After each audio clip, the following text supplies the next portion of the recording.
With my 35 years of experience, our team at US Asset Management can deliver professional investment management, financial planning to help you target your goals, and even specialized divorce financial analysis if you need it. We are here to help you make better decisions with your money. Call US Asset Management today and let's get to work in your financial future.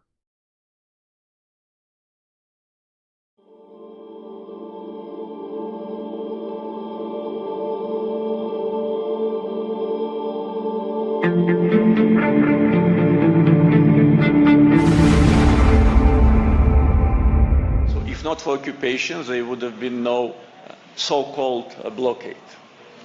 And second, it was, of course, very painful for us at that time because country was very poor, and we were the only former Soviet Union republic which was discriminated by United States Congress. Today, this amendment is completely outdated. First, because Azerbaijan and Armenia initialed a peace agreement in the White House in the presence of President Trump. Second, Azerbaijan unilaterally lifted all the transit restrictions to Armenia. And now, since we did it, more than 40,000 tons of different cargo was transported to Armenia from Russia, from Kazakhstan, and from other destinations. Moreover, Azerbaijan itself started to supply oil products to Armenia, and it's already, as far as I remember, more than 10,000 tons, especially now when many countries are suffering from access to the source of fuel. Armenia has a reliable source as Azerbaijan. If not for that, probably today they would have been looking for gasoline and diesel all over the world. But let me tell you, the last conversation I had with him, I said, Lindsay, we've come of age. We have a robust economy. We can take care of our own financing our own weapons for the defense of Israel and defense of our common interests with America. So I'm going to phase out the support, the military support for Israel over a period of years and bring it down to zero. We can do it. And he went ballistic. He said, no way, you can't do that, because he was so concerned with our security, which he believed was your security, that he actually fought the Prime Minister of Israel on keeping America's aid or actually increasing it. And that tells you what kind of a person this extraordinary friend was. Essentially on the path to Yeah, becoming a part of state, they continue. My biggest concern, my red flag, is Bibi Netanyahu, period, full stop. Mm-hmm. And his opposition to the two-state solution, how he is navigating his own domestic politics as it relates to placating the far right, thus the annexation concerns, how he's influencing events that are now out of our control, and we're not, we haven't even focused much on what's happening in southern Lebanon, issues there, and intended and unintended consequences, the future of Gaza, the board of peace, which is about Trump and Witkoff and Jared Kushner getting their piece, if we can discuss that, and what happens to the future of the Middle East. And so, yeah, I've been very critical of him. And I say that as a guy who visited Bibi. How do you feel about this on this day? Iran is still trying to take you out. The threat level is high, but you continue to serve our country. Well, let's put it this way. So I've known Ainsley longer than the two of you. I've known her through a great gentleman, a very handsome man named Sean Hannity. She seemed to be attracted to him for whatever the hell reason, right? So I've known her for a long time. And I once told her a long time ago, I said, this is a very dangerous, being president is a very dangerous profession. I said, why didn't you tell me that, Ainsley? I wouldn't have run. But and now, by the way, the press will take that and they'll say, he wished he didn't run, because they're sick, because they you can never be sarcastic when you're dealing with the fake news, right? So anyway, but jokingly, I say jokingly, but I say, Ainsley, if you would have told me this, I wouldn't have run. So it's 5.2% of the presidents basically are killed. 8.5% are shot at or shot, like Ford was shot, and actually Teddy Roosevelt was shot. It hit him in the wallet. He had a wallet and a speech in his left pocket right over his heart, and he took one to the heart, and it didn't get through. It actually got through a little bit, but not far enough. It's pretty amazing. But it's a dangerous. 5.2% are assassinated. Now, there's no other industry that anybody can think of. Like, I consider race car driving very dangerous. It's 0.1%. Bull riding. I don't know anything about bull riding, but those guys are pretty brave guys. It's 1 point, same thing. It's 1% out of 1%. Okay, think of that. 1%. It's a very small number. They get pretty well beat up, but it's not. It's a very small number. So, Mr. President, can I just ask you? This is 5.2%. So Ainsley should have told me that when we talked about it many years ago. Right, Ainsley? Well, we have you covered in print. What you did last summer. Last summer, you destroyed their nuclear sites. It was awesome. And now we're hearing they're trying to rebuild again. What are you going to do about that? Well, they have no chance. Look, we have them. We have them in the run. Most of their equipment is gone. Their anti-aircraft stuff is gone. We hit them very hard last night. Every time they send a drone, we hit them very hard. We have them in the run. Most of their equipment is gone. Their anti-aircraft stuff is gone. We hit them very hard last night. Every time they send a drone, we hit them very hard. But we had a deal. What nobody knows, we had a deal. It was a done deal. And then they broke it. They always break it. We've had 10 deals with these people. And so we're just going to hit them very hard. And we're going to keep the Strait. And we'll probably run it. We'll become the guardian of the Strait. Maybe we'll call it the guardian angel of the Strait.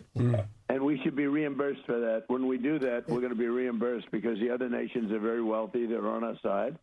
And we can't be expected to do that for nothing, unlike we had for many years. You know, we guarded the Strait for 50 years more, and we never got paid for it. They made all the money, and the United States was just, they wouldn't. It's amazing. We never made. We guarded it for nothing, and now we're going to guard it. And we're going to get paid for guarding it, a lot of money. But we just want to be reimbursed for doing all of this, for putting our people in danger. But we're really not putting people. We're really saving people. Remember this: they killed 52,000 protesters so far as of this moment.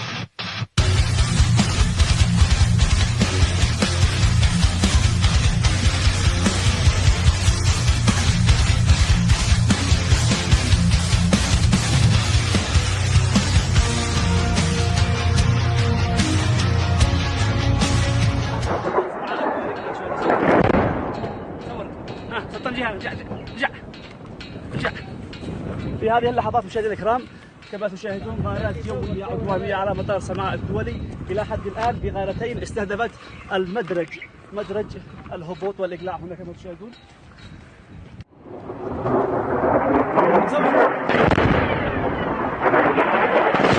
الآن غارات عدوانية متواصلة.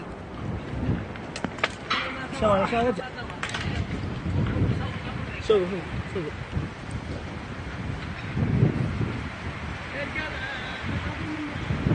4 غارات.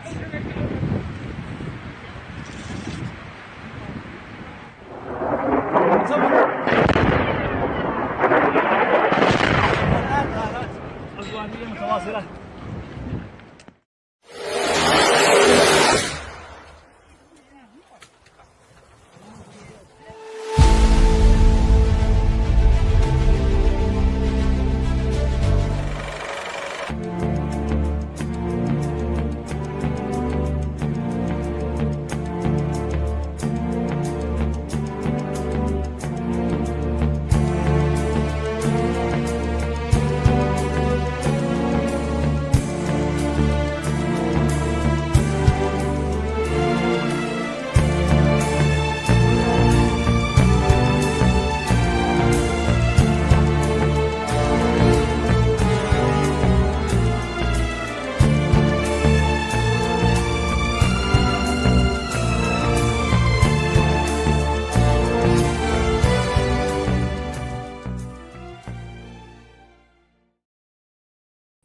Welcome back to the SCIF. I am on the road, obviously, in an undisclosed location.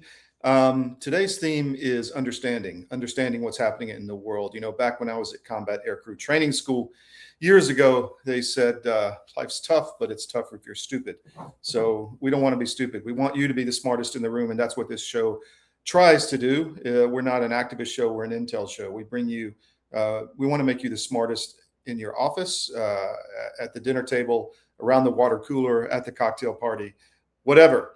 So with all of that, wouldn't you like to be a fly on the wall with what's going on behind the scenes here? You saw Bibi Netanyahu and Trump. You know, what I hate is narrative creation after people die. You know, Netanyahu is very good at that. After people die, then telling everybody what that person just told him. I see a pattern there, and frankly, I don't like it. Want to say hello to the crew in the chat. You're cleared hot. Whatfinger.com, great aggregator site. Please check it out. And by the way, that last clip, how to not test a machine gun. The guy was testing a machine gun off a Hind helicopter, which is a Russian attack helicopter. Didn't go very well, but quick reflexes on the guy behind him. Wow. So put a machine gun on a stick and where it can turn around and hit the button and see what happens. Not good. The Ukraine war is still rolling. The Iran war is still rolling. We got a lot to talk about today. But I would love to know what's going on behind the scenes with Lindsey Graham. But you know what? We're going to talk about all of this. And we've got Susan Kokinda, an interview with her in the second segment. And I have her on Wednesday as well live. So I'm going to play something she put out yesterday because it's really good, I think, short, but good on understanding what's happening. And that is our goal. Well, Fox News, the warmongering continues at Fox News. Just amazing. Anyway, we'll be back after this. Don't go anywhere. We got a lot to go through here on the SCIF. Stand with us.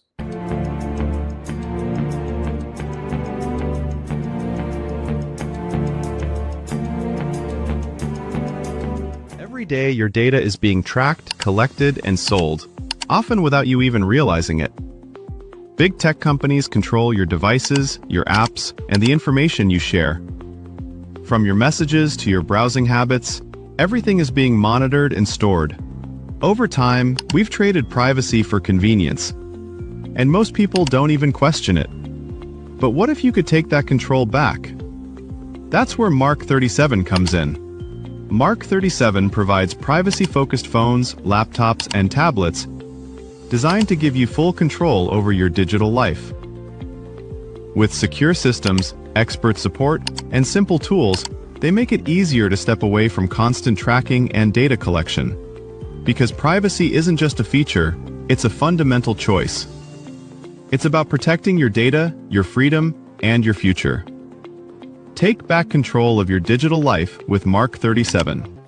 And by the way, I wanted to say I'm starting my journey with Sean. I'm going to be getting a Ghost phone and then upgrading to a Ghost computer soon because I am going to unplug from the Matrix. And you can follow me along on my journey. So mark37.com/CDM is where you want to go to do that. Find the webinar, sign up for the webinar, and learn everything you need to know to get started. And then you can also sign up for a free 30-minute consultation on privacy there at mark37.com/CDM. But I'm looking forward to it, and I have been worried about privacy for some time. So I'm going to be taking the plunge and changing my life and unplugging from the Matrix, and I'm really looking forward to it. So maybe you can join me. A warm welcome here at the National Press Club. Welcome to the journalists, welcome to the Embraer team, and welcome to the other guests that we have here. Going to announce, and as some of you guessed it right when they came in, the first E2 order by an American operator. And that operator is Avello. We believe this is really a strategic shift to unlock profitability for the customer. I'm very pleased that we have Andrew Levy here as the CEO of Avello, and I'm very pleased to give the stage to share a little bit more about what Avello is going to do with the E2 195. Thank you very much. Couldn't be more excited to be here as part of this historic announcement. We have such a great cultural fit as companies, so we're very, very excited to be Embraer's newest customer. We launched our airline in April of 21, and our target is focusing on small secondary airports of large metro areas. We've carried over 8 million customers since we started on 63,000 flights. And we've done all these things with 1,200 of the greatest crew members I could ever imagine having, and many of them are here with me today. This is the right airplane for us. It's going to open up opportunities for us that no other aircraft can serve. The best thing about the airplane, of course, is you will not find a middle seat on this airplane. It doesn't exist. we won't have any to offer. It's going to be the best cabin in the United States, and we're so excited about that. This is going to elevate our experience to the highest level, and we think our customers are absolutely going to love the airplane.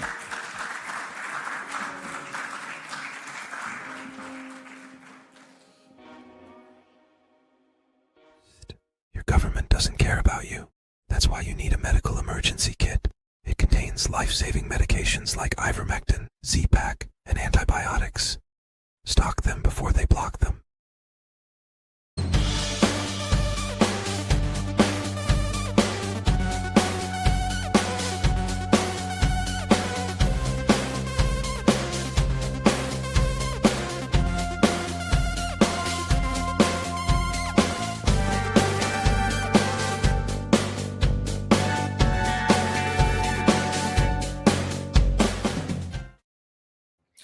Okay, welcome back to the SCIF. I want to second Avelo Airlines. I have been flying Avelo a lot in the last couple of weeks, and it always amazes me. You know, there was a young family, a mother with two small children. I think they were twin boy and girl. She maybe was late 20s. And, you know, we were big, you know, airplane was packed, but the Avelo, the crowd is nice. Everybody's chatting and talking and just dealing with whatever delays happen, what happens in normal course of air traffic. And I look up, and this stewardess is literally babysitting the two kids while the mother is just had a load taken off of her. So I can highly recommend AveloAir.com, especially if you're in the New Haven area, Connecticut, Northeast, even in New York. Take the train up to New Haven, and much better experience than going the other way around from Connecticut down to JFK or LaGuardia or Newark or whatever. That's just a disaster. So if you like easy, nice, comfortable air travel with nice crews, try AveloAir.com. They're growing their schedule up and down the East Coast, so check that out. Also, we need support on our no ad subscriptions. We need that. We need to grow this. And if you go to my.cdm.press, you can check out our no ad subscription. It's $10 a month or $100 a year. Most people just pay the $100, get it out of the way. And then you have access to all of our sites. You can log in and then pop all around to all the different sites, and you don't see any ads pop up. No display ads, no video ads popping up or whatever. So my.cdm.press, great way you can support free media. You need to support free media. I'm telling you, that is the key that picks the lock to the Republic. So my.cdm.press. Let's do the mission brief. I'm your host, Todd Wood. Today is July 13th, 2026. And here's your mission brief. War continues in the Gulf, and it's not slowing down. It's increasing. I want to dig into that with Kokinda as well here shortly. The Cost of Half Empire, a great piece on armedforces.press by Mark Castillon. Really good insight from this guy, and he's becoming one of our great contributors at AFP, Armed Forces Press. So please check that out. Really good article on the U.S. is kind of sort of maybe an empire, but just being kind of sort of maybe doesn't do it. Either you're all in or you're not, and we need to choose. The Ukraine war explodes. Russia taking advantage of Putin's knowledge that Ukraine no longer has really Patriot interceptors. So the ballistic missiles are coming in hard and heavy every night, getting more and more intense. We're going to see where this goes. Trump is talking about the war is going to end. We'll see. Minnesota fraud. Somalia was arrested in Somalia and brought back to Minnesota after massive billions of dollars in fraud in the great state of Minnesota. So check that out. That's on CDM. And the Kushners in Albania. This is the curious case of the Kushners in Albania. We'll talk about that a little later. All right, I have Susan Kokinda here. This is something she put out, but it's really good. We're going to have her on Wednesday. But in the task of understanding what's happening, which we're going to get into after this, check this video out. It's not that long, but I really liked it, and I want to play it for you. For months, Europeans have been planning strategies to deal with Donald Trump at this week's NATO summit. And it turns out the president almost didn't go. I was very disappointed with NATO. And frankly, if it weren't held in Turkey, where my friend happens to be a very strong leader, a very strong person, it's possible that I wouldn't have attended. I felt I had to attend because of the fact that I know he's gone all out. Turkish President Erdogan picked up on that theme of a strong leader when he talked about Trump himself. The fact that we are convening here today for the NATO Ankara summit and that all the leaders are arriving and have arrived, and we will be executing the NATO summit tomorrow with the presence of President Trump, which will be adding might and strength to our summit.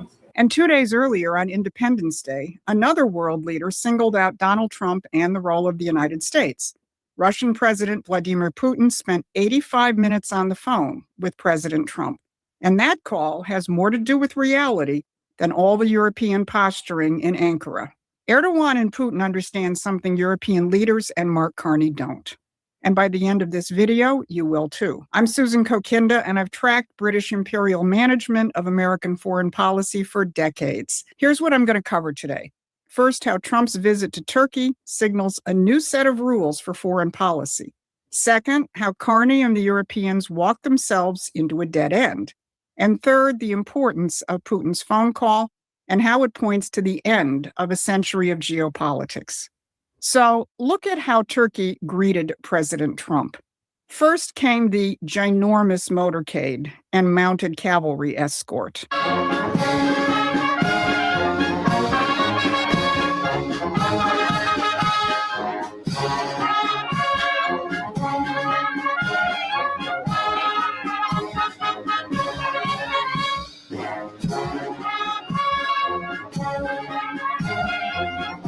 And that was followed by President Erdogan standing with President Trump while cannons saluted the Star-Spangled Banner.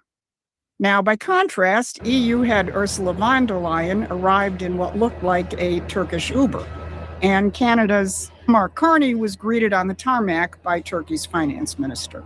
Seeing the difference between the reception afforded to Trump and these others will make it easier to understand what really went on. Now, President Trump made some very precisely crafted statements about Turkey. Turkey has been a great ally for us. Turkey could have gone on the side. They know Iran very well, and they know the problems with Iran. But they've been very instrumental, along with a couple of other countries, of helping. They could have gotten into, here's some people about their relationship with Israel. They could have gotten into the fight. They're a very powerful military nation. They didn't do that.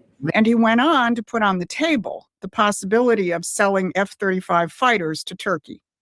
That left everyone from Bibi Netanyahu to Mike Pence to the Wall Street Journal editorial board very unhappy. Now, Turkey has been prevented from such purchases since it went ahead back in 2017 and bought S-400 surface-to-air missile defense systems from Russia. Think of that, a NATO country buying from Russia. Erdogan has also maintained contact with both Moscow and Kiev, while the NATO alliance has demanded that instead he choose sides. I'm going to get back to the importance of that later. But all of this points to something important about Turkey under Erdogan and why Donald Trump decided to go to the NATO summit to see him and not Ursula von der Leyen. Remember, Trump almost didn't come. Because unlike all other members of NATO, Turkey plays by its own rules. You don't have to like all of Erdogan's alliances or policies or his relationship with the Muslim Brotherhood. Donald Trump recognizes that he's dealing with a critical figure at a critical crossroads in Eurasia who is not playing by the rules of Britain's great game. And the fact that Turkey deals with both the United States and with Russia, and that Erdogan didn't play the expected role in backing Iran, has left the empire playing a game that's in the process of being rolled up. And that's why the Europeans and Mark Carney are showing up at the NATO summit looking very much like a group of backup singers, hustled up on the stage at the last minute to perform for a new superstar. Donald Trump is creating a new dynamic in the world, and it's the one that the game masters don't want you to see. Well, we want you to see it and understand it, which is why you should subscribe to Promethean Action's free newsletter. The link is in the description. So how did the Europeans prepare for this summit? On the eve of the NATO summit, the Wall Street Journal published a piece they'd been working on for months. They describe a secret marathon meeting in Brussels back in January, where nearly 30 European leaders debated well past midnight about whether America, the protector of Europe, had become a threat. But the man giving instructions wasn't even in the room. Canadian Prime Minister Mark Carney, the central banker, had been messaging Europe's leaders from a British phone number left over from his London days, insisting that Europe had to deal with the fact that the old America isn't coming back. And that article even reports that MI6, Britain's intelligence service, has been providing profiles on how to manage Donald Trump. Now, the net result of all of this is that the Europeans have marched into the NATO summit with a splendid new defense posture, unveiled by EU head Ursula von der Leyen and NATO General Secretary Mark Rutte. They released it in a co-signed article in the London Economist, of course, and then in a press conference in Ankara. Rutte and von der Leyen declared that Europe is going to stand on its own without the United States. They said the era of outsourcing Europe's defense is over, and they use the new word of the day, resiliency. And they talk about the need for a stronger European defense industry that can produce at scale and speed. Now, Bloomberg's coverage of this kind of spills the beans on the real purpose of this, with a headline that reads, NATO agrees to $50 billion in defense spending to placate Trump. Maybe MI6 wrote that headline. But there's just one problem. Reality has already left Carney and the Europeans behind. And keep the real question in front of you. What do Erdogan and Putin see that these backup singers can't? Watch what happens when the resiliency slogan meets the real world. Conservative Treehouse captured the state of the German economy with this chart showing the collapse of German industrial production. And that collapse is only going to accelerate if Volkswagen's expected July 9th announcement delivers on the threat that 100,000 jobs will be cut and 4 plants will be closed down. And Great Britain, having shut down its longest virgin steel furnaces in 2024, is now down to a single plant which is on government life support. It could soon be the only G20 country that can't make its own virgin steel. The steel, by the way, that you need for warships and submarines. And Mark Carney, who's lecturing the world about the middle powers standing on their own, has just announced a prospective $20 to $30 billion submarine contract to Germany. So a deindustrializing Canada is buying submarines from a deindustrializing Germany. Talk about the mouse that roared. And at this summit, Carney also revealed what his middle power alliance actually amounts to, a bank. He launched the Defense, Security, and Resilience, there's that word again, Bank, which will be headquartered in Canada. The central banker's answer to a hollowed-out industrial base isn't a furnace or a shipyard. It's a lending facility. And Carney also established a new lending facility with Ukraine. So the financial architecture is going up, but the industry it's meant to serve is coming down. And how did they get here? Well, they did it to themselves. Carney's Globalism 2.0 still clings to the very policies, green energy, free trade, and open borders, which have already made their industries and their cultures disappear. That's the bankruptcy of Carney's middle powers. They announced that defense industrial production is the key to deterrence, the very week that VW announces massive layoffs and shutdowns. They're promising a war economy they no longer have the means to build. Which brings us back to the question we started with. What do Erdogan and Putin understand that Europe doesn't? President Trump is building a different set of alliances with nations that are intent on their own interests, and Turkey is one of those. Here's something else from that press conference. Asked about the Ukraine-Russia conflict, President Trump said it's going to get settled. And then he pointed to Erdogan, and he said, "You all work very well with both, and we're going to get it settled. And he's helping us get it settled, as he's helping with Iran." So think about what's actually going on. You're watching the president restructure the geopolitical map. Nations act in their own interest, and Trump figures out how to deal with them, as they are, instead of everyone playing an imposed role in a world of perpetual division.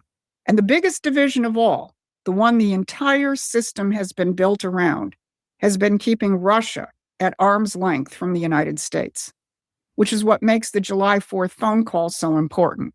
Here's how Putin spokesman Yuri Ushakov described part of that discussion. Today's conversation between the two heads of state began with President Putin congratulating Donald Trump and the American people on their landmark holiday and recalling Russia's contribution to the development of American statehood.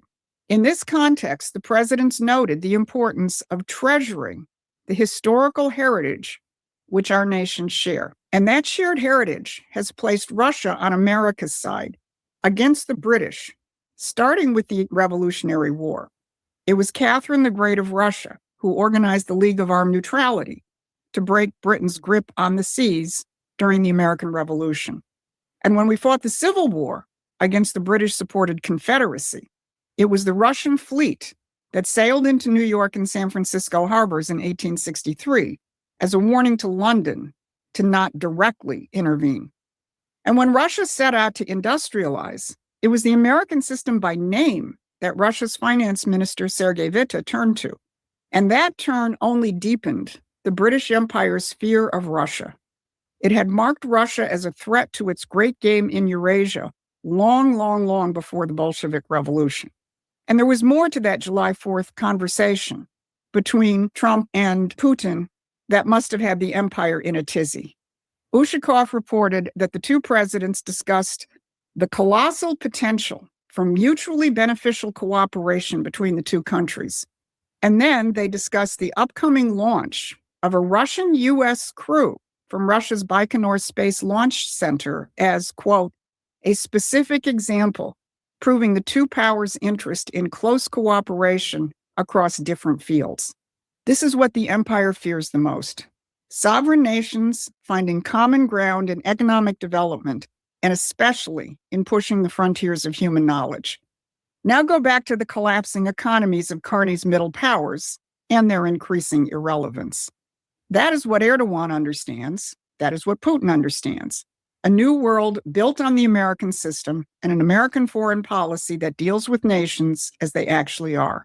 For over 100 years, men who weren't in the room set the rules, keep nations weak and divided, and especially keep Russia and America apart. This week in Ankara, you watch those rules continue to fall apart. President Trump didn't fly to a NATO summit. He flew to see a leader who plays by his own rules. Putin didn't call to threaten. He called to remind us of a friendship the empire spent 2 centuries trying to erase. And the middle powers stood on a stage announcing a war economy they can no longer build. That's the shift, not more defense spending in a binary world of managed divisions.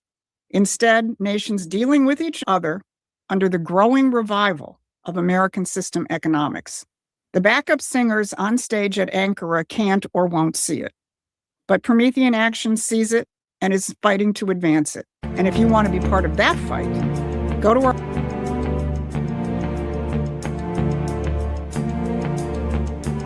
For the first time ever, we're bringing you MyPillow mattresses and mattress toppers for as low as $99.98. Remember, sleep's all about temperature and pressure points. Whatever sleep needs you have, we have the right technology for you. Like our MyPillow mattress topper, our queen size has over 10,000 individual comfort supports to help relieve your pressure points. And how about our 3-inch Hybrid Plus mattress topper? It's infused with copper and silver to help your body get the restorative sleep it needs. And our MyPillow and Case Coil mattresses, I personally helped develop these mattresses to make sure they have everything needed to give us great sleep. Plus, they're made right here in the USA, and they ship right to your front door absolutely free. So go to MyPillow.com or call the number on your screen. Use this promo code to get MyPillow mattresses and toppers for as low as $99.98 and free shipping.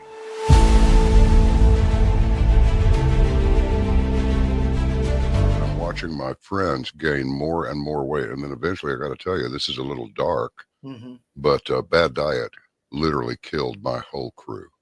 Wow. Diabetes, a stroke. I mean, all kinds of stuff. It's like, you had a stroke? You're not even 50 years old. You guys got to quit eating this stuff. Your body knows what's what. You're not conscious of this. But that's why people will go to the refrigerator and they'll grab this and that and the other and put together this outrageously elaborate combination of foods. Your body's trying to reach balance. Unbeknownst to us, our bodies are always trying to reach homeostasis. You can't eat all of this stuff and expect to live a long time. And one thing led to another, and I went, you know, forget this. We're going to make our own product. So we partnered with one of the world's top 3 biochemists where nutrition-specific study is concerned. I said, all I want is the best nutritional and immune support product in the world. So we mixed it in yogurt. It's a powder. I got a bag of it here. I keep one on the console all the time, you know, just so I can show people. Yeah. And it's a powder. Now, this is not candy. This is hardcore nutrition. And sugar is an enemy. And most people do not know that the reason these bellies are showing up on people all over the place, your body makes fat to store the toxins it can't get rid of. So it just puts them over here. But I can tell you this, you take this for 30 days and then lay off of it for 2 or 3 days, and you'll go, good grief, give me some more. Skin, nails, hair growing back. Cut yourself and it heals in half the time.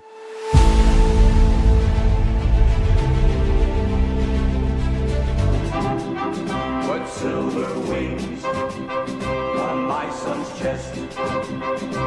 Make him one of America's best. He'll be a man. He'll test one day. Have him win the Green Beret.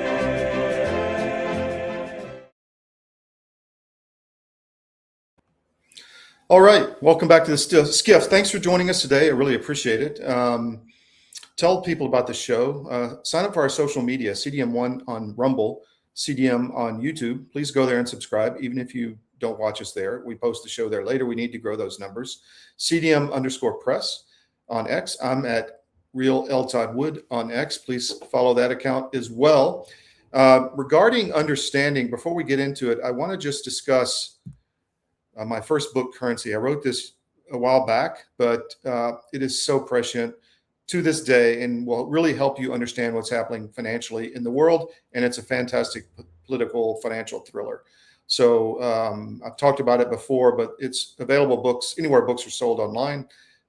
Please look for it. And that's one way you can subscribe to or help us as well, is to buy these books and the follow-on books in the Conor Murray series, Sugar and Motherland, and the standalone novel, Delta. So we're actually writing the 5th novel. Deep is being written as we speak. It's going to be a while before that's out, but we're going to ramp up the book sales again. You know, I was selling a lot of books years ago, and I ended up giving the rights to the books to a publishing house in New York, and they just bought them and threw them in the trash. So they did nothing. So I had to threaten them to get the rights back so I could start selling them again. They don't want these books out there. They're too prescient. They're too insightful. And I had help from the big guy writing them. So I know that for sure. They're extremely helpful in allowing you to helping you understand what's happening in the world. So check it out. Speaking on what's happening in the world, as I said in the cold open, I would really love to be a fly on the wall. Because with Lindsey Graham's death, with the Iran war, with the Ukraine war, and what Susan is saying is essentially on a foreign policy level, not so much the domestic level, and I'm not for foreign influence in our government at all, whether it be the Islamic influence, the Israeli influence, the Ukrainian influence, Iranian influence in the past under Obama. I want it all out. But I think Trump is focused on the foreign policy so he can deal with the domestic policy. I'm slowly coming to that realization. But this one, let's walk through some stories. The war continues in Iran, and Trump is now saying that he is going to take over the strait and the U.S. is going to make money on it. What does that do in the light of what Susan Kakinda has been talking about over the last few videos that I've showed you? What does that do to the City of London control of the world's resources? I mean, it obliterates them, to steal a word from Trump. So fascinating to watch. But that is one thing that is definitely happening. And I want to continue to see how this plays out. And that, they knew this was coming. And that's probably why they tried to kill Trump. Very, very obvious. Okay, this one, Russia shuts down the Sea of Azov shipping into Crimea. Crimea is in a state of emergency. The Russians have made a decision to focus on winning the land war in Donbass, and take the hits with this long-range strikes that is destroying their energy sector piece by piece in Crimea and also farther in Siberia and up on the northern coast. So this is fascinating to watch it play out. Ukraine can't stop their ground advance, and Konstantinovka has been essentially surrounded. There's a cauldron there. And by the way, tomorrow on the show, we're going to have our friend from Kiev, Alex, and then back-to-back with Pete Blaber on Ukraine SITREP. So this is going to be a powerful show tomorrow on the Ukraine war. So make sure you come tomorrow because you don't want to miss those guests. But the Sea of Azov, I've been there. I've been to Mariupol during the war. I've seen it. It's a beautiful area, really unknown area to the Western world. Was a major shipping hub through the centuries of different dynasties and empires into that part of the world, into Ukraine. But it's Sevastopol is now Russian, and just a fascinating area. We want to stay on those stories because they're really, really, really important. Let's look at something else. Oh, by the way, I wanted to just throw this up there real quick. We are going to be hosting the Florida gubernatorial debate on the 25th near Orlando. So you can find this on our paper at miamiindependent.com. That's miamiindependent.com. We're really proud of this, that we're hosting and streaming, sponsoring this debate between the Florida gubernatorial candidates on the 25th of July of this month down near Orlando. So if you're in the area, please come by, but we're going to be streaming it here so you can watch the live stream on miamiindependent.com, which is our paper in the Southern Florida area. Very impactful paper, by the way, and bring up the URL. And, we have 13 different papers. We're opening one in Lebanon soon, and we'll be in Beirut here in about a week. So please check that out. Let's see, on another story, this is the paper, or excuse me, the story I mentioned in the cold open on armedforces.press, which is a great story by Mark Castillon, The Cost of Half Empire. Check this out. He's a great writer. I'm really proud of finding this guy, and we're really proud to have him on board. I just wanted to check the comment there. Oh, okay. So check this out on armedforces.press, The Cost of Half Empire from Mark Castillon.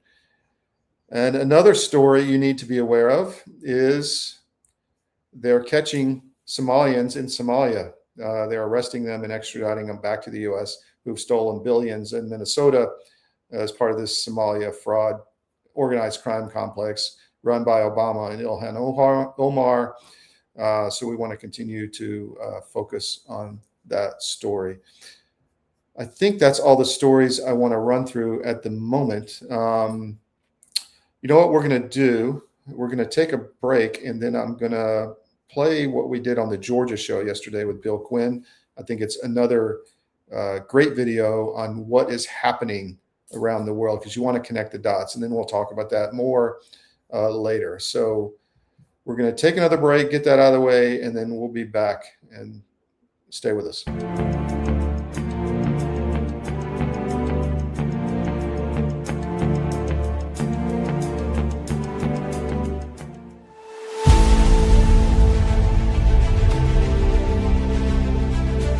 Nuclear wasn't a product that was developed and to sell, really. What it really was a journey to get me well after my experience trying to immigrate and get married to an American citizen in order to get my green card. Towards the end, they send you for a medical, and that's where they sat me down and gave me 16 vaccines in one sitting. At the time, I knew when I was going through it that it's probably not good, but I didn't realize that I'm about to go through the worst health experience of my life. And that's when I went on this journey and understand that nutrition is actually your medicine. I've always heard the old people say your food's in your garden, but we didn't get it. And your body is always trying to heal itself. I mean, when you cut yourself in a couple of days, it heals. And that is the process of homeostasis. Your body is always every cell in your body is always healing itself. And just like anything, if you bake a cake or you build a house, you need the right ingredients to achieve the result. Now, if you don't have the correct nutrition and you're not eating the correct food, it's like trying to build a house without bricks. Now, a lot of people, they say, what does nuclear do? Nuclear itself does nothing. It's not designed to do anything. Your body does the work.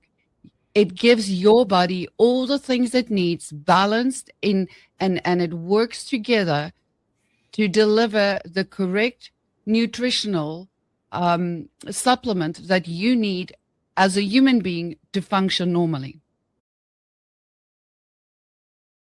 It's finally here, our second annual mega sale. This sale only comes around once a year, so take advantage of the best offers ever while you can. For example, save 50% on our Giza Dream bed sheets, as low as $29.98.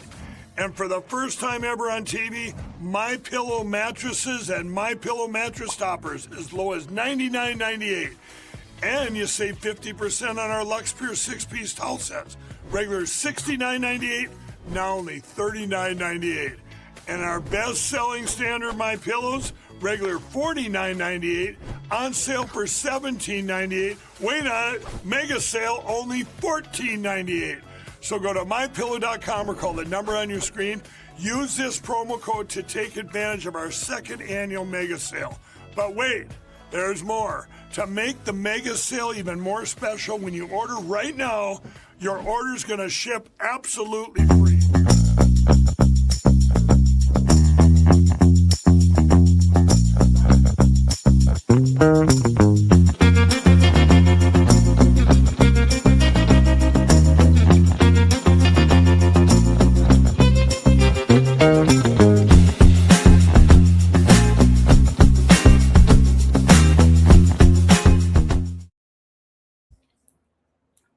Welcome back to the SCIF. I forgot to give you one story, which is really important. Our paper, The Balkan.press, and an article on the Kushner effort to buy an island and turn it into a major resort. It's caused major disruption and civil unrest inside Albania.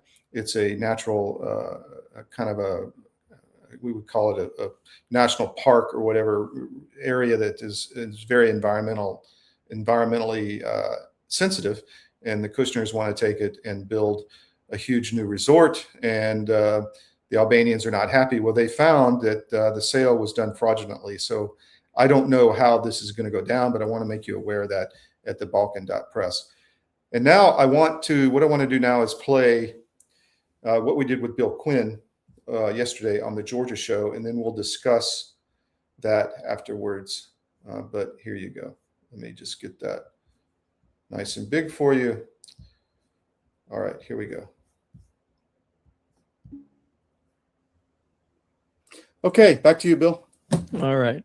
Let's talk first about what's happened just in these last couple of days with regard to Lindsey Graham. So here's a picture of Lindsey visiting a Ukrainian drone factory that is said to be the Skyfall production facility in the Kiev region. And so there's a sequence of, so Graham tours the Skyfall drone facility in Kiev. On the evening of July 11th, Russia conducts strikes on 2 drone facilities in the Kiev region. And as it stands today, it's unconfirmed if either of those 2 strikes were against the Skyfall facility. There were other things. I don't have the list of, I did look up on one of the sites trying to find out what armament was used. You may know better than I do, Todd, but they hit a number of different things with both apparently cruise missiles and ballistic missiles and other things, and some drones. But it is interesting that this happened. Now, Lindsey, following this, traveled back to the U.S. Let me just put in there real quick. That thing he's holding is a drone interceptor, and it's called the P-Sun. And this is a play on stupid West, but the P-Sun, and that's the Ukrainian name for that artifact, is a male genitalia. So just a point of order there. Back to you. You can't make this stuff, ladies No, and gentlemen. you really can't. So, so Graham travels back, and then the reports are somewhat varied. But the last one that I saw that appears to be pretty complete is that at some point, a female, I believe, called emergency services, reported that she had believed that Lindsey Graham was in trouble in his home and that they should go there immediately and that the door was open. Well, the report opened the door, but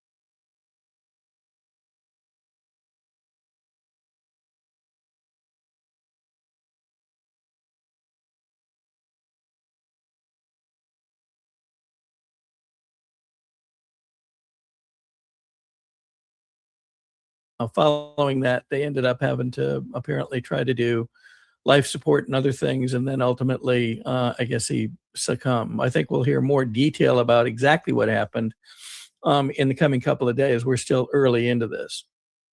So it is very interesting when you consider what's come out in the last 2 months, 3 months, maybe 4, and where that left the perception of Lindsey Graham in much of what's happened and much of what's been disclosed. So I wanted to play a couple things that go back a ways, but it's important because you hear things that we now know to be different than what was stated at the time. Now, keep in mind, Lindsey Graham was a pretty ranking member of the Senate of Congress, and had a large following, a lot of confidants, and so forth, and was notably in the news a lot of the time. He would make a point to be out in front at virtually every major juncture. Here's a video conference that he did along with McCain going back, and this is after the 2016 election. For much tougher sanctions against Russia. They attacked the United States of America. The hacking was an attack, and we should be treated as such. And we think their financial institutions and other aspects of the Russian economy should be addressed. And we will strongly urge our colleagues to enact more meaningful and stronger sanctions against Russia because of their attack on the United States of America. We're going to go back and tell our colleagues what Russia's up to in the Baltics, what they're doing in the Ukraine. We're going to get briefed about Georgia. We hope to make 2017 a year of offense. We believe that Putin has hacked into our elections in America, that he's trying to undermine democracy all over the world, and it's time for new sanctions to hit him hard as an individual, his energy sector, his banking sector. It is time to push back against Putin, but be a better friend to our allies over here. Be a better friend to our allies, meaning Ukraine. I didn't pull it for this session, but there is a notable press conference held in the Ukraine where Lindsey Graham speaks to a number of the troops there, making certain promises about carrying their message back to Congress and getting appropriate help and funding for them, which, of course, we now know amounted to more than $100 billion to help their effort. That having been said, listen to what they came up with. They talked about Russia hacking, Russian interference. What do we know now? Well, let's listen to this. News alert, the Director of National Intelligence, Tulsi Gabbard, releasing a bombshell report today that shows a conspiracy by a sitting president, Barack Obama, and his intel agencies to sabotage the president-elect, Donald Trump, brainwash the electorate, and undermine the legitimacy of an election. There is irrefutable evidence that detail how President Obama and his national security team directed the creation of an intelligence community assessment that they knew was false. They knew it would promote this contrived narrative that Russia interfered in the 2016 election to help President Trump win, selling it to the American people as though it were true. It wasn't. Gettr got her hands on a House intel report that's been locked away in a CIA vault for almost a decade. Investigators spent over 2,000 hours looking into how the Russia hoax was born, interviewing 20 CIA and FBI officials. And it turns out that the Obama administration doctored the intelligence to make it look like Putin and Trump stole the election. Isn't that interesting? And yet, very shortly after the election, McCain and Graham were out espousing that the conclusion was that Russia had, in fact, hacked into the election and had manipulated the election in some way. I believe they were also speaking of the supposed hack into the DNC. That will come out, I think, in the coming weeks and so forth. So already we can see that, McCain seemed to have a track record of coming to judgment very quickly regarding certain things, perhaps sometimes with or without actual investigation and data. That seems surprising if you look at Lindsey Graham's background. He actually held a position as Judge Advocate General going back some years, and obviously with his relationships would have privy to much intelligence that would be resident within Congress. We'll look further into committees and other things as we go forward. So let's move on. This is following the 2016 election. Let's look following the 2020 election and the period right around January 6th. What was Lindsey Graham's position then? Well, here is a speech he gave on the floor of the House the day of January 6th. Trump and I, we've had a hell of a journey. I hate it being this way. Oh my God, I hate it. From my point of view, he's been a consequential president. But today, first thing you'll see. All I can say is count me out. Enough is enough. I've tried to be helpful. But when the Wisconsin Supreme Court ruled 4-3 that they didn't violate the Constitution of Wisconsin, I agree with the 3, but I accept the 4. If Al Gore can accept 5-4, he's not president. I can accept Wisconsin 4-3. Pennsylvania, it went to the Second Circuit. So much for all the judges being in Trump's pocket. They said, no, you're wrong. I accept the Pennsylvania Second Circuit that Trump's lawsuit wasn't right. Georgia, they said the Secretary of State took the law in his own hands. He changed the election laws unlawfully. A federal judge said, no, I accept the federal judge, even though I don't agree with it. Fraud. They say there's 6.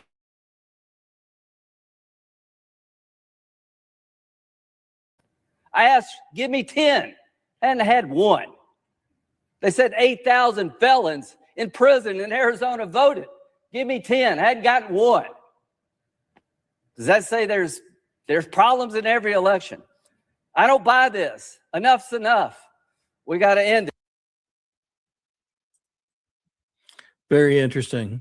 Very telling. So, well, and keep in mind, this is within literally minutes to hours of the events that unfolded on J6. He came to a lot of conclusions in a very short period of time. Let me just add this back for just a moment. We've had a hell of a journey. Look behind him. Who is sitting directly behind him? Kelly Loeffler.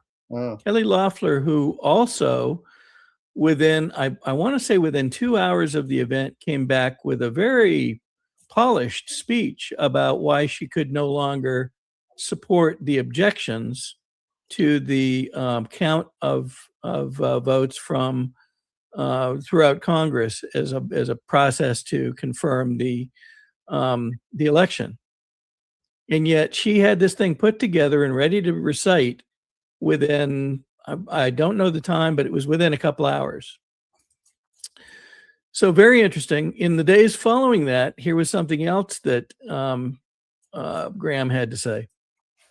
The first thing that stands out to me is how embarrassed and disgusted I am that the United States Capitol could be taken over by domestic terrorists while we're in session, transferring power from one president to the other, that a band of people who are terrorists, not patriots, literally occupied the floor of the House, drove the Senate out of its chamber.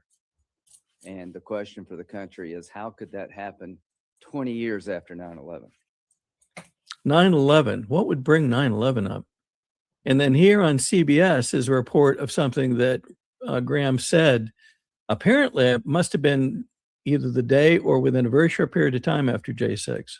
Graham, he was asked about that on CBS Mornings. You know, he did kind of fly off the handle and say that, you know, he gave us guns and that we should have shot all these protesters in the head. Wow. Seems like a pretty violent reaction to what was perceived, at least he claimed it was perceived as domestic terrorism. Well, now we know that's not true. And we know it's not true from a number of different things. Here's one great example that the J6 committee saw and that clearly shows what was really going on, at least in part of the Capitol.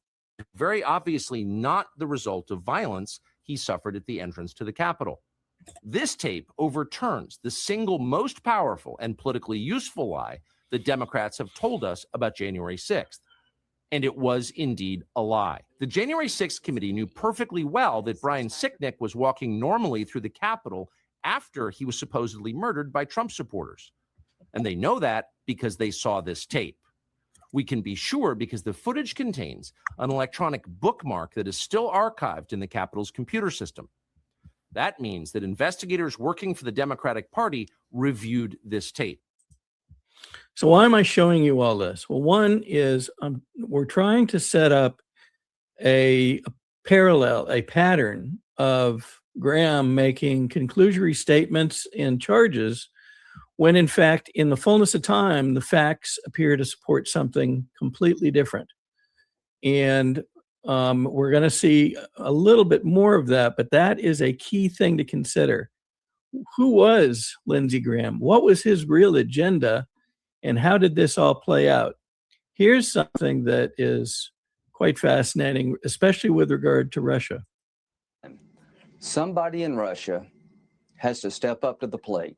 Is there Brutus in Russia? Is there a more successful Colonel Stauffenberg in the Russian military? The only way this ends, my friend, is for somebody in Russia to take this guy out. You would be doing your country a great service and the world a great service.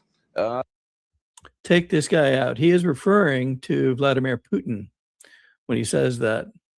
So what in the heck was he driving for? And in fact, did it come back to haunt him in some way, given what we see now transpired? He goes to Kiev. He again is supporting Ukraine, and within hours, there's an attack apparently near where he was, if not exactly where he was. And all of a sudden he comes home and he's found to be dead within 24 hours. How does this all fit together? We don't know, but does it fit together? Looks like a puzzle piece that we don't know how it fits yet, but it has that feeling to it. What are you hearing from your folks overseas yet, Todd, or have you had a chance to hear from them? Not so much on the Lindsey Graham death, but specifically on Ukraine. I mean, what is going on is they have run out of Patriot interceptors. They can no longer stop the heavy ballistic missiles coming into Kiev. There's lots of video on X about that. They can stop the drones and things like that, but they cannot stop these ballistic missiles, which go out of the out of the atmosphere and come back down. And just very formidable and very powerful. So that is happening. The Donbass war is going bad for Ukraine. They are losing ground steadily. They're about to lose Konstantinovka, I think is how you say it, which is the opening to Slavyansk in the east, which is the end of the game. So they are able to continue to fire long-range missiles into the Russian Federation, which is kind of a Hail Mary to cause enough problems for Putin that the Russian people may revolt, as you saw there in the clip that he ran. But that is not going to happen. It's only making the Russians more angry and more determined. And if you know anything about history, they lost 27 million people fighting the Nazis. They're not going anywhere. And for this to continue is going to lead to some kind of conflict with Europe. And maybe that's what the deep state wants. I think it is. It's the only way they can stay in power is to create a war. So that's what we have to stop. This with Lindsey Graham may fit into that whole thing somehow. I don't know, Bill. We'll see. Don't know yet. Did you want to take one more break? I see that our guest is getting ready to. Yes, I'm looking forward to Mr. Gleason coming up.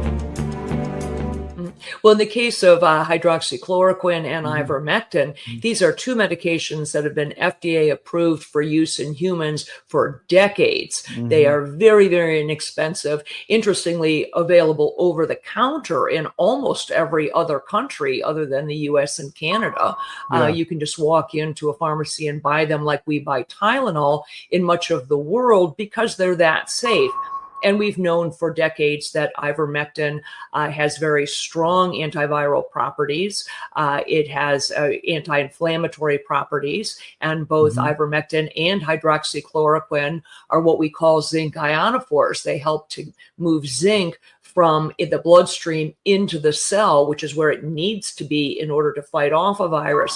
So lots of application for these, and we have every reason to believe that those drugs also will likely have some efficacy against H5N1 or a number of other respiratory viruses that we may meet down the road.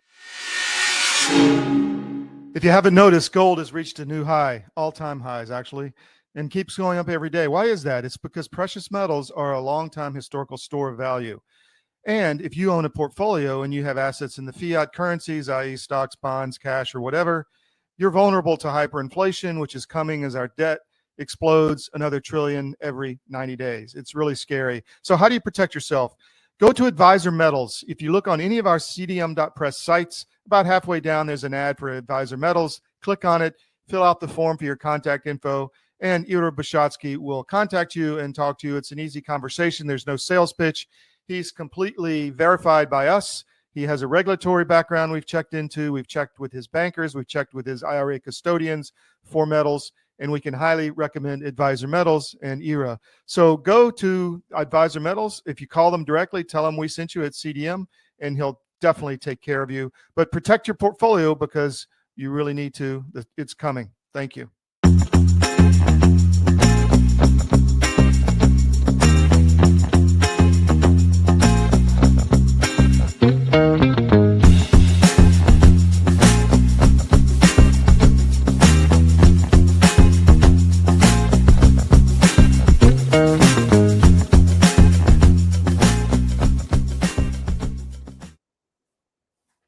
Okay, welcome back to the SCIF.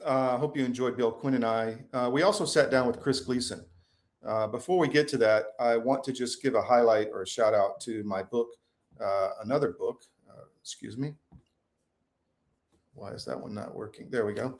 Paying the Price, The Untold Story of the Iranian Resistance. If you want to know how to defeat the regime in Iran without using U.S. forces, this is it. The resistance is alive, well, and check out the book. I guarantee you'll learn something. It's at historyofbooks.com or anywhere books are sold. So we've been talking about foreign policy, which is key, but how does that relate to domestic policy? Well, the way we can deal with our international adversaries and bring back the American system, as Susan says, but to do that domestically, we also have to fix the elections. And we are the only network that's had the guy on who can fix them over and over again. It's a tell. If you want to know who is on the side of free elections, just look and see if they've had Chris Gleason on multiple times. So we talked with Chris yesterday. I'm not going to play all of this, but it's a very important interview, and I think it's important. So here we go.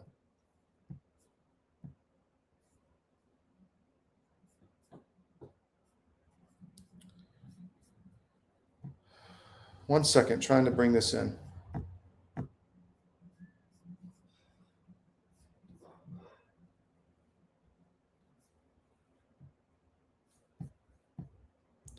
Not sure why that's not running. 1 second, please. Here we go.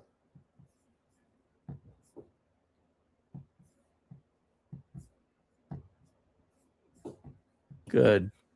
So first question, how goes the campaign so far? What are you hearing and what's the reception?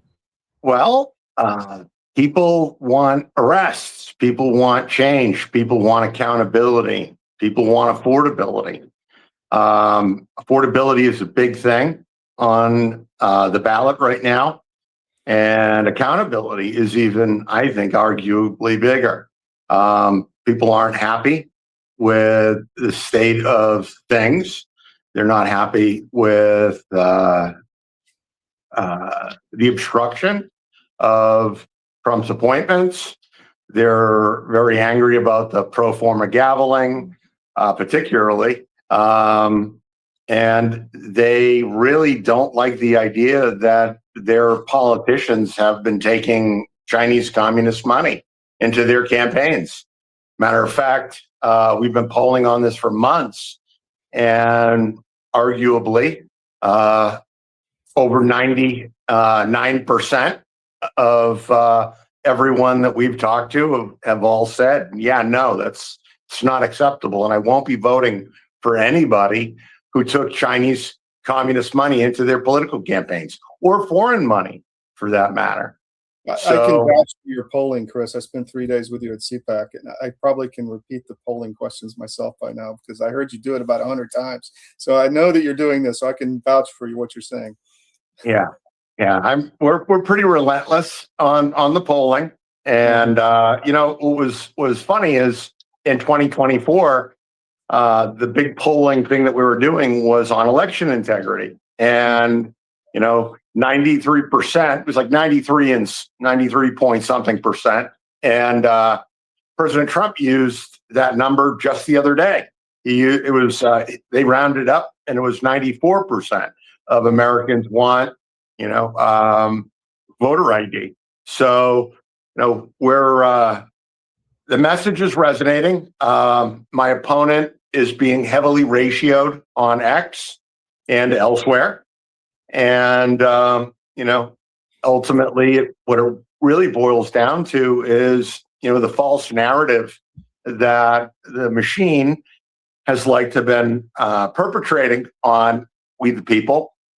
And what they say, right, is, oh, well, it's all about money. And how much money are you raising? And how much interest is in the campaign in financing? And what we've found ultimately is that people aren't necessarily donating and legitimately donating that. And so as we saw in Georgia extensively, right, the borrowed or stolen identities of elderly people are being used to criminally launder money into campaigns. We've been hot on that in Georgia. We've been hot on that nationwide. And I think that the pending FEC actions against those who we've identified, I think that's going to show a lot. And, so campaigns going well. I'm the number 1 candidate on the ballot in every county. So that's worth a good bump. And, we're tracking the VBM fraud. We've figured out all of the ways that they're going to cheat. So all in all, I think we're in a strong position, although we're a little low on funds for fundraising. And, I think how do people help you with that, Chris? Well, you have to go to voteforgleason.com and click the button donate. And because we need help there for sure. So, because we're not taking commie cash, we're not taking Smurf money, we're not taking dark money, we're not taking APAC money. And so that tells us a lot. So I wanted to have you on because of what happened a couple days ago when Trump fired the EAC commissioners. I think there was 3 left, and so the slate is wiped clean. And there's a debate whether he can hire new commissioners to come in and actually decertify the machines. But you've been on this issue talking about these were not certified legally for years. And I think you're the only guy besides maybe Jeff Bongiorno who's talked about this. Maybe there was others, but the only one I've heard consistently raise the issue. And that's probably why you haven't been invited on other conservative shows. But tell me about that situation, please. Educate our public. So we had been investigating this mystery, the mystery of 100% blank ballots. And we really broke that out in the Miami Independent. Mm-hmm. And we were able to get access to audit logs in Georgia, thanks to Kevin Moncla and Garland Favorito and David Cross. And we had identified some disturbing things there. That was in Georgia, obviously those were Dominion machines. And what we had seen is that Dominion was deleting ballot images and they were flagging ballots as being unreadable. And so that was interesting. And as we were digging into ES&S, what we found is that ES&S had a different scheme. They were adjudicating the ballots as being 100% blank. And as we looked nationwide, we went to Maryland and we started working with some people there. And we identified that wherever there was massive vote by mail fraud, there was also massive disenfranchisement of voters via the blank ballots. And as we were digging into that there, we were calling out the Maryland people because they were saying that audit logs weren't generated in the course of normal business, which we know is false. And if that was true, then that would mean that there was no auditable record of the election, which means that the machines were uncertifiable. And as we were peeling that onion, we started reaching out to the board of commissioners at the EAC, and we were trying to get FOIA requests and information and comment as to what we found. And this goes back to 2023. And in December of 2023, there was a series of emails that I sent via several accounts. And it was all, again, it was tied to the Maryland issue. And I ended up reporting what I found to all of the federal judges in Maryland over this. Because if you are made aware of felonies and treason, and that's what this is, it's the overthrow of the constitutional form of government via unlawful means, you have to report it, or you could be charged with misprision of felony or misprision of treason. And so I reported it several times to the federal judges in Maryland. And, coincidentally, one of those same federal judges in the Maryland cases that we were involved with, she had said that people who raised those issues at trial in their motions didn't have standing. And that's why I'm here today, because I have standing. So it's all documented. I mean, I've had the conversations with Kurt Olson and Kevin Moncla and Clay Parikh, and Ed Martin is in agreement with this as well. We really haven't had legal elections. The machines aren't accurate, because what we found in Maryland and we found in Florida is that there were precincts where you had as high as 50% of all the ballots cast in the precinct being 100% blank. And why that's important to understand, right, is when I was in LA County, doing the investigation on the behalf of several campaigns in LA County. I was asking the election administrators as I was doing my tour, how many blank ballots, 100% blank ballots, were processed there. And, you know, the guy looked at me kind of funny and he said, who would cast a 100% blank ballot? And I'm like, wow. So here we are in the most populous county in the nation, and people are not casting 100% blank ballots. Well, that's a fact pattern that is different than everywhere else.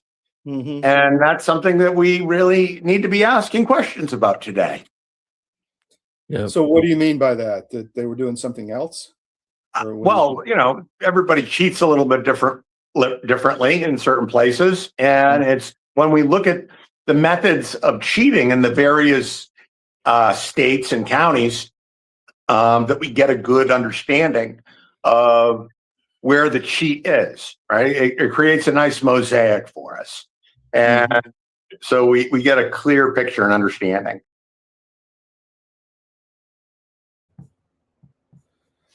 Okay, you can find that interview in its entirety on our Rumble and YouTube. On the Georgia show yesterday, we'll be cutting clips, of course, of all of that and putting all this out. We're very busy beavers here at CDM. The team is humping 24/7. So we need your support. I talked about the no ad subscriptions, but go to the wellness company, twc.health/CDM, promo code CDM, and become a new customer, whether it's the cheap beef jerky, which is fantastic, or some of the supplements like the Spike Super Spike Detox nutraceuticals they have, all of it. Go there and spend some time on the website, twc.health/CDM, promo code CDM to get 10% off. I would recommend the emergency medical kit. I've used it many times already. I can highly vouch for the process. If you have an ailment, you need antibiotics or something, you just get on them. Or you can look in the booklet, or you can get on with a doctor at the wellness company to tell you what to take in your emergency medical kit. No trip to the pharmacy, no trip to the doctor. It's fantastic. So do us a favor, go to twc.health/CDM and become a new customer. Buy something. There's stuff for $30 on there. There's stuff for $600. So you decide what you want, but I would highly recommend the emergency medical kits, which are $200 and something. Well worth the money. One trip to the doctor and you've spent that. So protect your family. Check out all they have in twc.health/CDM, promo code CDM. All right, that's the show for today. We'll be back tomorrow. We've got Alex from Kiev. You don't want to miss that. And we've got Pete Labor with Ukraine Sit Rep. Going to be Ukraine War Day tomorrow. You're going to learn something, I guarantee you. 10 to 9, Monday through Friday on the SCIF. Let me make sure I got everything. Nucleo Boost. CDMnutrition.com. CDMnutrition.com. If you want a daily capsule that has everything you need. You don't need all those bottles. Just one capsule from Nucleo Boost, and it gives your cells everything to become the best it can be, to steal a phrase from the U.S. Army. All right, we'll see you tomorrow. Thank you.